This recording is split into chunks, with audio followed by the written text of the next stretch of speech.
Salut et bienvenue dans cette nouvelle vidéo. Aujourd'hui je vous présente une vidéo, une journée dans mon assiette.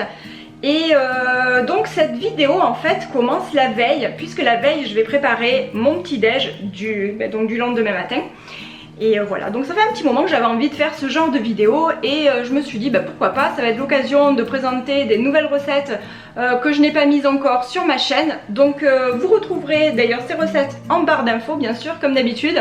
Moi j'espère que ça vous plaira, n'hésitez pas à mettre un petit pouce en l'air d'ailleurs si c'est le cas.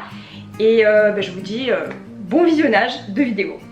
Je commence les recettes avec un carrot cake absolument délicieux. J'en ai testé pas mal et j'en reviens toujours à cette recette, c'est vraiment celle que je préfère. Voilà les ingrédients pour faire le carrot cake, je vous ai tout mis ici. Alors moi j'ai utilisé deux farines différentes parce qu'il m'en restait un fond de farine d'épeautre T80. Mais sinon vous pouvez tout faire à la farine T65 ou même T45 ou T55, ça n'a pas d'importance. Donc je vous mettrai la liste des ingrédients dans la barre d'infos, je pense que je vous la mettrai également à l'écran. Donc il vous faut de la farine, du sucre. Alors pour le sucre, moi j'ai pris du sucre muscovado parce que j'aime bien, ça donne un petit goût et surtout dans le carrot cake je trouve que c'est vraiment super bon. Après si vous n'en avez pas, vous pouvez mettre de la cassonade si vous avez ou du sucre normal hein, sinon du sucre blanc. Ensuite il faut 3 œufs. Pour l'huile, alors là aussi j'ai fait un mélange, j'ai fait 50 ml d'huile d'olive et 30 ml il me semble de... non 20 ml d'huile de 4 huiles quoi, le mélange des 4 huiles. Voilà, donc mais de toute façon je vous mettrai tout dans la barre d'infos et ça c'est la même chose. Si vous voulez pas utiliser d'huile d'olive dans votre gâteau, vous pouvez très bien utiliser de l'huile végétale.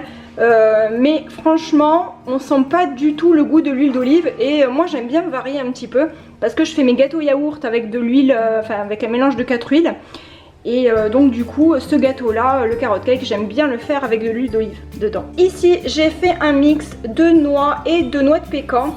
Et ça c'est vraiment trop bon quoi. Donc là moi j'ai des toutes petites noix, donc en fait elles sont vraiment minuscules, je vais même pas les hacher. Il vous faudra également un sachet de levure chimique. Au niveau des épices, moi je mets des 4 épices et de la cannelle parce que j'adore ça. Sinon vous pouvez mettre juste soit l'un ou soit l'autre hein, si vous n'aimez pas le reste. Même de la muscade, hein, ça m'arrive aussi de rajouter de la muscade à l'intérieur. Et donc là les carottes que j'ai déjà râpées. Alors les carottes il en faut à peu près 240 grammes, 240-250 grammes. Comme elles étaient petites ça m'a fait 5 carottes, 4-5 carottes à peu près. Voilà, donc là j'ai déjà mixé dans le Thermomix, j'ai mixé à peu près, allez on va dire 6-7 secondes à vitesse 6. Je viens de mettre mon four à préchauffer à 170 degrés. Alors le mode c'est, moi chez moi c'est en statique ventilé, mais vous pouvez mettre chaleur tournante, hein, pas de problème.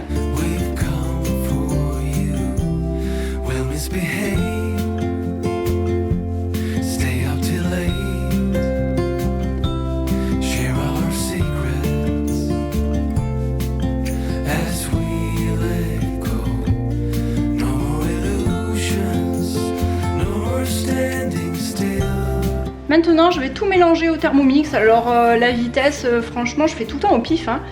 Donc vitesse allez on va dire 4-5 quelques secondes. Voilà ce que ça donne. Bon là c'est vrai que j'aurais pu mettre après hein, les fruits secs parce que là ils ont été mixés, mais c'est pas grave. Ça va être très bon aussi. Maintenant on va le mettre dans un moule beurré et ensuite on va le mettre au four.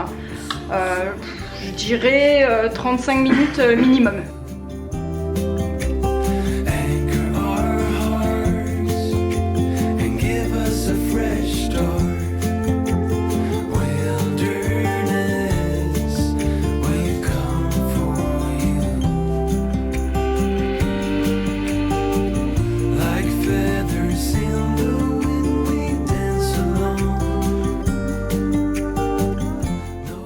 Le matin, je prends toujours un petit peu de lait dans un bol que je coupe avec de l'eau.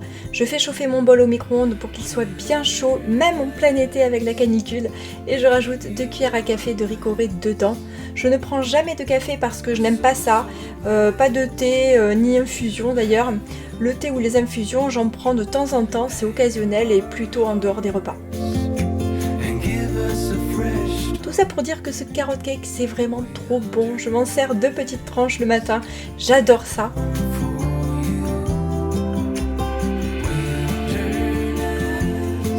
Et oui, ensuite je prends 2 ou 3 fleurettes de chou-fleur parce que c'est mon péché mignon lorsqu'il est cru, hein, vu que je ne l'aime pas cuit. Mais alors cru, c'est vraiment trop bon, j'adore. Pour midi, on va préparer des cannelloni à la brousse. C'est une recette que fait ma tante et que je fais depuis des années. Et c'est vrai que je ne l'avais pas proposée encore sur la chaîne et je m'étais dit que du coup pour une journée dans mon assiette, j'allais faire cette recette là. Donc à midi ça va être ça. Vous allez voir, c'est vraiment une recette qui est vraiment super facile. Alors déjà en amont, c'est-à-dire hier matin, j'avais préparé de la sauce tomate parce qu'hier à midi j'avais fait des pâtes pour les petits.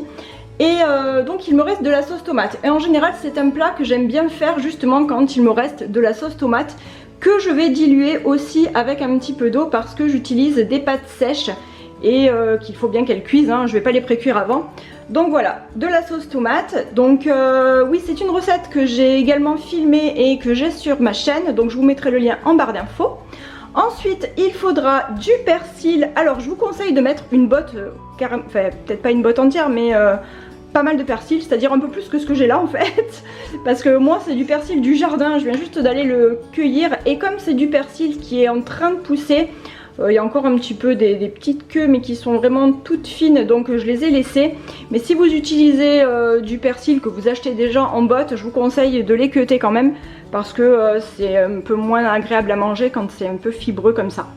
Ensuite, sel, poivre ici. Alors j'ai pris 2 œufs, ça c'est à ajuster, ça dépend de la consistance de la farce. Donc là pour le moment j'en ai mis 2. J'ai pris de la brousse. Et évidemment des cannelloni ici que je suis allée prendre chez Carrefour. Je ne l'ai pas précisé mais le persil il va falloir le hacher. Moi je vais le hacher au Thermomix vite fait. Mais l'idéal c'est vraiment de le faire un peu fin quand même. Hein. Voilà ce que ça me fait pas énormément de persil mais c'est pas grave. Ensuite on va prendre de la brousse. Alors si vous n'avez pas de brousse vous pouvez prendre de la ricotta aussi, c'est délicieux. Comme elle est assez humide, j'avais sorti 2 œufs, mais déjà je vais tester avec un seul. Il ne faut pas que ce soit trop liquide non plus. Donc là je pense qu'un seul œuf ça va suffire. Je pense aussi que si jamais vous utilisez de la ricotta, là par contre il vous en faudra 2 parce que c'est un fromage qui est légèrement plus sec que la brousse. Donc je vais ranger celui-là.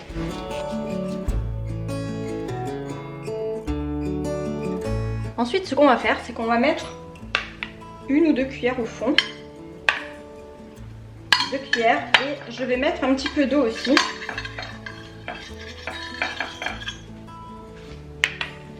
Ah, il va falloir du fromage râpé, hein. Je ne l'ai pas sorti, mais voilà, il est dans le frigo aussi. Donc là, je vais rajouter un petit peu d'eau. On rajoute de l'eau parce qu'il faut que les pâtes cuisent. Hein. Ce sont des pâtes sèches, donc elles ont besoin de liquide pour cuire. Maintenant, il ne reste plus qu'à remplir les cannelloni. Moi j'utilise une petite cuillère, hein, toute petite. Et je bouche en général le bout avec mes doigts là, comme ça.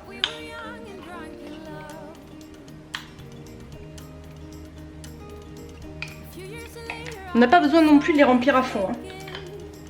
Au contraire. Voilà. Moi je fais en général comme ça, donc c'est pas trop rempli. J'espère que vous voyez bien. Et ensuite on n'a plus qu'à disposer dans le plat. Ça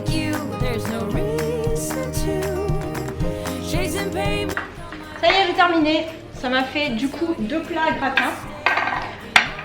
Bon, celui-là il est un petit peu à cheval et tout, mais j'avais envie de terminer ma brousse et c'est bien parce qu'en fait juste un paquet de brousse ça m'a fait exactement 2 plats à gratin de cette taille. Maintenant ce que je vais faire c'est que je vais mettre de la sauce tomate par dessus, je vais rajouter de l'eau pour que les pâtes puissent cuire et ensuite on va mettre du fromage râpé et ensuite je vais enfourner.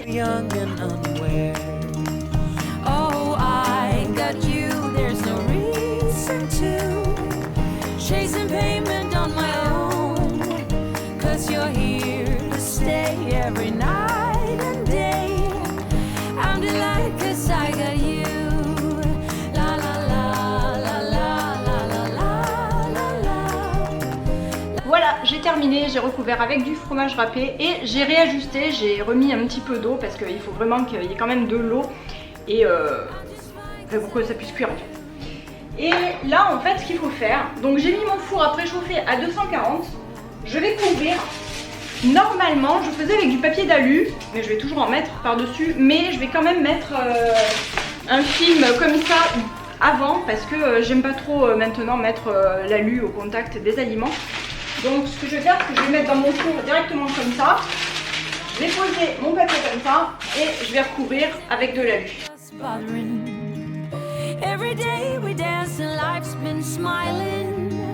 Ça y est, je viens de les sortir du four et ne faites pas comme moi, j'ai oublié, donc ils sont un petit peu cramés, légèrement cramés sur les côtés, mais ça va, franchement ça va, mais ça a l'air quand même super bon, ça sent trop bon. Bon, si on regarde pas trop le cramé sur les côtés. Ça y est, mon assiette est prête, franchement ça me donne trop envie. Alors pour manger avec les cannelloni, je me suis fait une petite salade et au-dessus j'ai mis des graines que j'avais fait torréfier un petit peu et que je conserve dans un bocal. Donc il y a des graines de courge, il y a des graines de tournesol et des graines de sésame.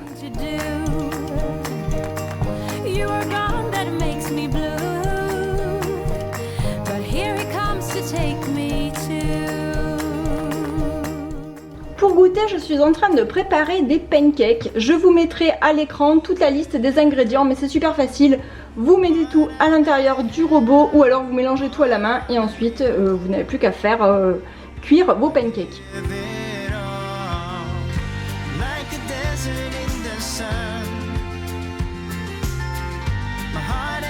On va passer maintenant à la prochaine recette, ça va être une salade asiatique.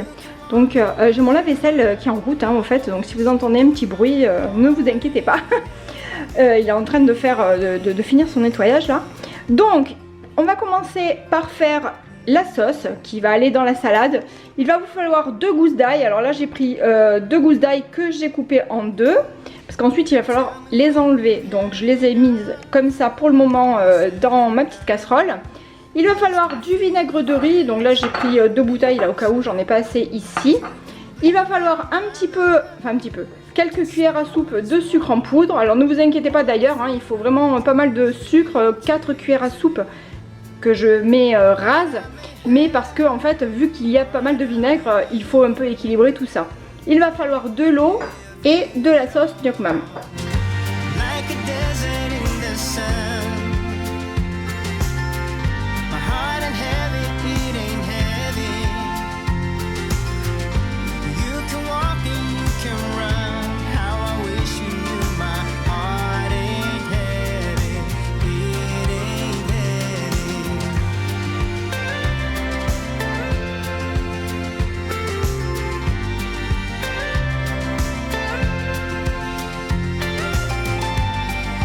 Maintenant on va porter à ébullition et lorsque le sucre aura disparu, lorsqu'il sera dissous, on pourra laisser cuire encore 1 minute. Ensuite on éteint le feu et ensuite on laisse refroidir en enlevant les gousses d'ail.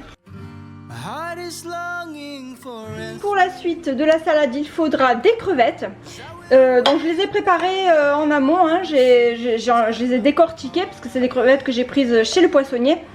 Donc je les ai décortiquées, j'ai enlevé le petit boyau noir qui se situe sur le dos là. Donc on fait une incision et on enlève le petit boyau noir.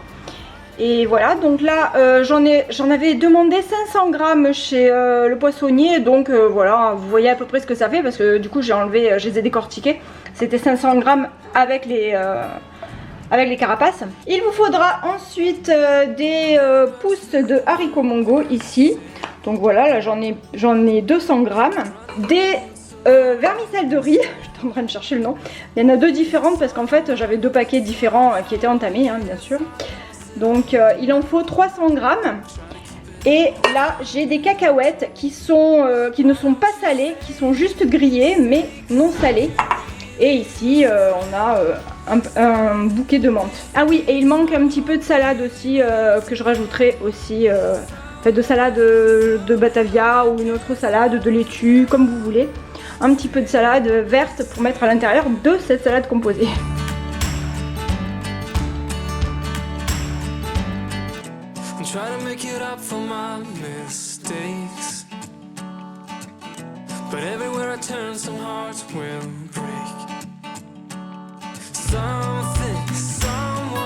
Une fois que tous les ingrédients sont réunis, on peut faire l'assemblage de la salade.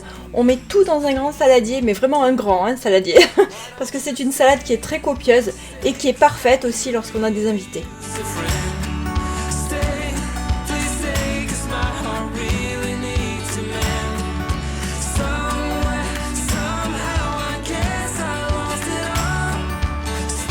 Une fois que tous les ingrédients sont dans le saladier, on verse la sauce par-dessus en prenant soin d'enlever les gousses d'ail et on mélange bien le tout.